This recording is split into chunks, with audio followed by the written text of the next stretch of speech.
कभी कभी उपासक फंस जाता है, सामने वाले को प्रसन्न करने की चेष्टा में कभी कभी उपासना में बाधा खड़ी हो जाती है।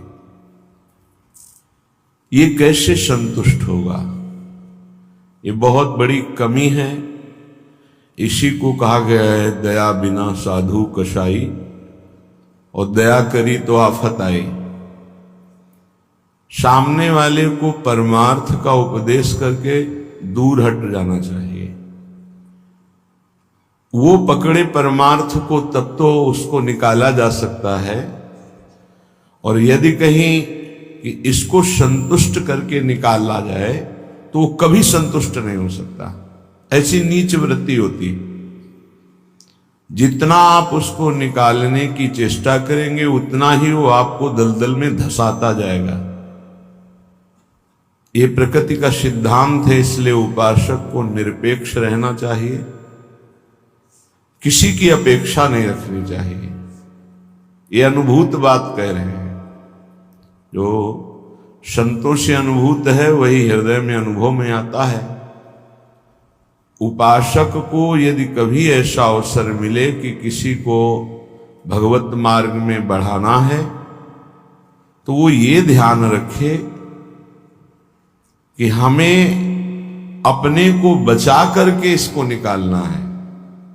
कहीं उसके मन की संतुष्टता के द्वारा हम परमार्थ निरूपण करेंगे तो वो कभी नहीं निकल पाएगा, क्योंकि उसका मन ये समझ जाएगा कि हमारे अनुकूलता को लेकर ये विचारवान है, हमारी अनुकूलता के लिए, बस वो आपको रौंद देगा। और परमार्थ का उपदेश दिया और निरपेक्ष हो गए और वो आप पर आसक्त होता चला जा रहा है, वो निकल जाएगा। त्रुटि यही हो जाती है उपासक से कि इसको कैसे संतुष्ट करूं, वहीं उसका पतन हो जाता है। पतन अपने आराध्य देव का चिंतन छोड़कर मांस के लोथड़े शरीरों का चिंतन होने लगता है। ये कैसे राजी रहे, वो कैसे राजी रहे, परिवार कैसे राजी रहे, भगत कैसे राजी रहे। निकले थे हरि को राजी करने के लिए और हो गया प्रपंच को राजी करना। ये बहुत सूक्ष्म बात है। ये शास्त्र सम्मत और हृदय सम्मत बात है, दोनों के अनुरूप। यदि भगवत मार्ग में आगे बढ़ना है तो किसी को संतुष्ट करने का भाव खत्म कर दे। शास्त्र सम्मत उपदेश है, पकड़ना है पकड़ो, नहीं पकड़ना है तो डूबो। तभी आप परमानंद का अनुभव कर सकते हैं, नहीं तो आपको फंसा लिया जाएगा। ये सूत्र उड़िया बाबा का है, दया बिना साधु कसाई, और दया करी तो आफत आई। बीच में समझो, दया नहीं तो साधु कैसा, और दया की तो फंस गए। तो कौन सी दया आपका परम कल्याण में सहयोग कर सकती है? जो याद को ना नष्ट कर पावे। दया का उल्टा है याद। जो भगवत स्मृति में बाधा पहुंचा दे, ऐसी दया में आग लगे। भगवत स्मृति युक्त प्रियता प्रभु के चरणों में और दया जड़ चैतन्य में, तब तो निकल जाओगे। और अगर भगवत स्मृति को दया ने तोड़ दिया और उसकी स्मृति चल रही तो दुर्गति पक्की है। हिरण में इतनी स्मृति आ गई कि हरि स्मृति गई तो अगला जन्म ऐसे महापुरुष का पशु रूप में हो गया, मृग रूप में। तो बहुत सावधानी का ये परमार्थ मार्ग है। कभी कभी दया में चूक हो जाती है। ये दया बहुत बड़ी दैवी संपदा है, कोई साधारण नहीं है। महापुरुष अपने कल्याण की बात न देखते हुए सामने वाले का कैसे मंगल हो, इस बात पर विचार युक्त रहते हैं। पर साधक को बहुत सावधान रहना चाहिए। इस दया रूपी सद्गुण से बचना चाहिए। ध्यान से इसको पकड़ लीजिए। दया रूपी सद्गुण से बचना चाहिए जब तक भगवत प्राप्ति न हो जाए। दूर से दया का भाव, दूर से हृदय में कहीं इसका भाव प्रवेश हो गया कि इस पर दया करनी है, हम बड़े दयालु हैं तो फंसा फंसाया है। भजन करने से हृदय बड़ा द्रवित हो जाता है। द्रवित हृदय में करुणा और दया की लहरें उठती रहती हैं। उसको लगता है क्या दे दूं, क्या कर दूं, कैसे ये भगवान में लग जाए। अच्छी बात है, पर व्यवहार में ये तुम्हारी बात कोई जान गया कि तुम इतने दयालु हो तो दुरुपयोग कर देगा। तुम्हारी इस दया का दुरुपयोग हो जाएगा। बहुत अच्छे से इसको समझ के बोल रहे हैं। इसलिए चाहे गृहस्थ हो चाहे विरक्त हो, यदि भगवत प्राप्ति करनी है तो दया रूपी सद्गुण को हृदय में दबा दो।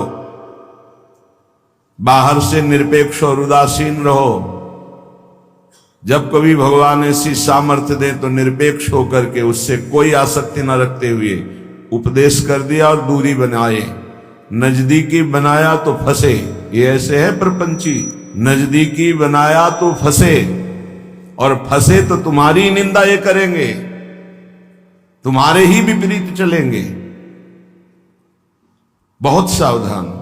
जैसे डूबने वाले को बचाने वाला जाए और चतुर तैराक ना हो, चतुर इसलिए कि अपने को बचा ले, तैराक इसलिए कि उसको भी निकाल ले, तो डूबने वाला पहला काम करता है बचाने वाले को डुबोता है और ऊपर उठ के सांस लेना चाहता है। बस ऐसे ही बहुत समुद्र में, प्रपंच में कामी क्रोधी लोभी ऐसे जो जन डूबे हुए हैं, साधु का कर्तव्य है उनको निकालना, पर परम प्रवीणता पूर्वक अपने को बचाते हुए, नहीं तो पक्का डूब जाएगा। पक्का अनुभव की बात है। संतों की जो बातें होती है छाती की बातें होती, पढ़ी लिखी बातों में उतना प्रभाव नहीं पड़ता जितना हृदय की अनुभूत बातों पर पड़ता है। फिर अनुभव होगा कि बड़ा इष्ट कठोर है, वो हमारी रक्षा नहीं की, हमको बचाया नहीं, हम संकट में फंस गए। तो इष्ट शास्त्रों में संतों के रूप में, गुरुदेव के रूप में उपदेश करते हैं। निरपेक्षम मुनिम शांतम निर्वैरम समदर्शनम। कहां यहां ऐसा लिखा है कि तुम ऐसी दया करो कि उसी का चिंतन करने लगो, उसी के गले लग जाओ, उसी को अपना मान लो? कहां लिखा है?